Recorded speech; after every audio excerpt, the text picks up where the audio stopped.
In 1980, a 30-year-old earning a median salary could buy a home in 4 years. Today, that same person needs over 12.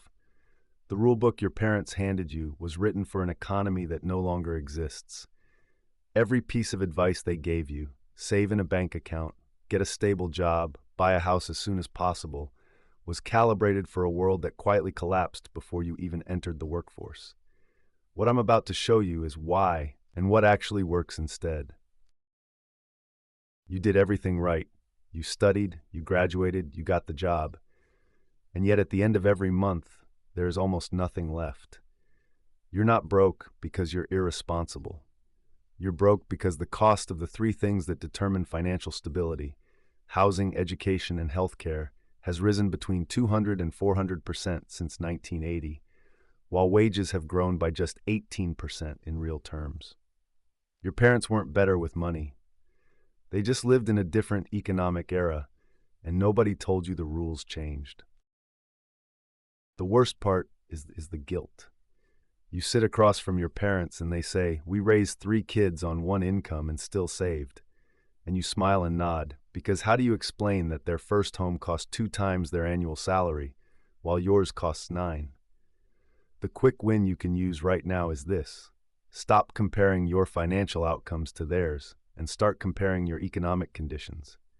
The moment you separate personal discipline from systemic change, you stop blaming yourself and you start making smarter decisions based on reality. So people do what they're told. They open a high-yield savings account. They cut out coffee and avocado toast. They follow the budget spreadsheet religiously, and nothing fundamentally changes.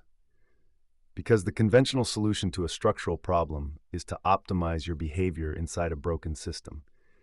Saving 10% of a stagnant wage into an account that earns 3% while inflation runs at 5% is not a strategy. It is a slow, polite financial decline dressed up as responsibility. The math was never in your favor, and no one told you. There is a reason this keeps happening that almost nobody talks about. It is not that your generation is lazier, more entitled, or worse with money. The data actually shows millennials and Gen Z save a higher percentage of their income than boomers did at the same age. The reason this keeps happening is that the financial advice industry, the media, and even well-meaning parents are giving you optimization strategies for a system that was redesigned against you about 40 years ago. And until you understand what changed and why, no amount of budgeting will fix it. Here is the core mechanism. In 1971, the United States ended the gold standard. In 1980, interest rates were weaponized and then collapsed. In the decades that followed, asset prices, stocks, real estate, bonds, inflated dramatically because cheap money had to go somewhere. People who already owned assets got extraordinarily rich simply by holding them. People who were trying to acquire assets for the first time found those assets repricing faster than their wages could keep up. Your parents didn't build wealth. Inflation of assets handed it to them, and that tailwind evaporated before you arrived. The Federal Reserve's own data shows that in 1989, baby boomers held 21% of U.S. wealth at age 35. Millennials at the same age held just 3%. A Harvard study found that the probability of earning more than your parents, once over 90% for Americans, has fallen to around 50% for those born in the 1980s. This is not a motivation problem. This is a structural compression of economic mobility that has been happening in slow motion for 4 decades. The gap between those who own productive assets and those who do not has never been wider in peacetime history. Here is the behavioral contrast that makes this visible. The average person works to earn money and then saves what is left over. The person who builds wealth in this new economy works to acquire assets that earn money while they sleep and then spends what is left over. That distinction sounds small. Over 30 years, it is the difference between 2 entirely different financial lives. Your parents could build security through salary alone because salary tracked with asset prices. In your economy, salary and asset prices have been on 2 completely different trajectories since the 1980s. Here is the single reframe that changes everything. Stop thinking about money as something you earn. Start thinking about it as something you deploy. Your parents' generation earned money and stored it. Your generation needs to earn money and immediately put it to work buying things that grow faster than inflation. The mental model shifts from how do I spend less to how do I make every dollar I keep work harder than I do. This is not about being greedy. It is about understanding that in an asset inflation economy, money sitting still is money moving backward. Principle 1. Own the machine. Do not just operate it. When your parents said get a good job at a solid company, they were telling you to operate the machine. In today's economy, you need to own a piece of it. That means consistent, automatic investment in diversified index funds, not trading, not speculation, not crypto gambling. The S&P 500 has returned an average of 10% annually for the past century. A person who invests $300 a month for 30 years at that rate ends up with over $600,000. The machine works.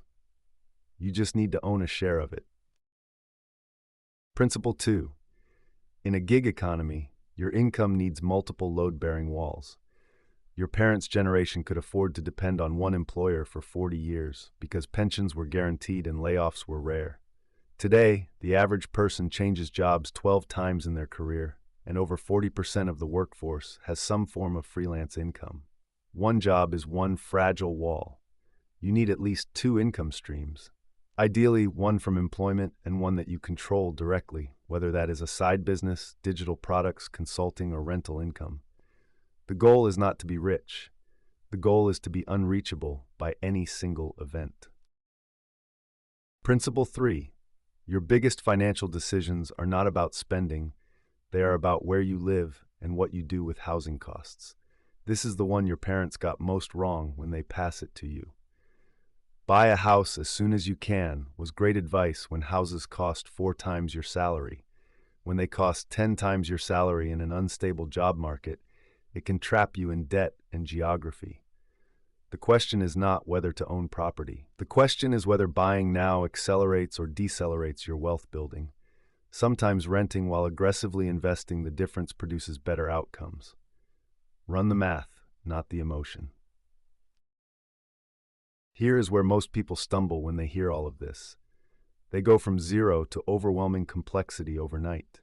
They open 5 brokerage accounts, start 3 side businesses, follow 12 financial influencers with contradictory advice, and paralyze themselves with optimization before they have even built the foundation. The number 1 mistake is mistaking motion for progress. The second is waiting for perfect conditions. The market is too high. I will invest after the crash. I will start the business when I have more time. There has never been a perfect time in history. There is only the decision to start and the decision to learn as you go. Here's what you do in the next 7 days. Day 1. Calculate your real savings rate, not what you think it is, but what the bank statements show. Day 2. Open an account with a low-cost index fund provider and set up an automatic monthly contribution, even if it is $50. Day 3. Identify one skill you have that someone would pay for outside your job and price it.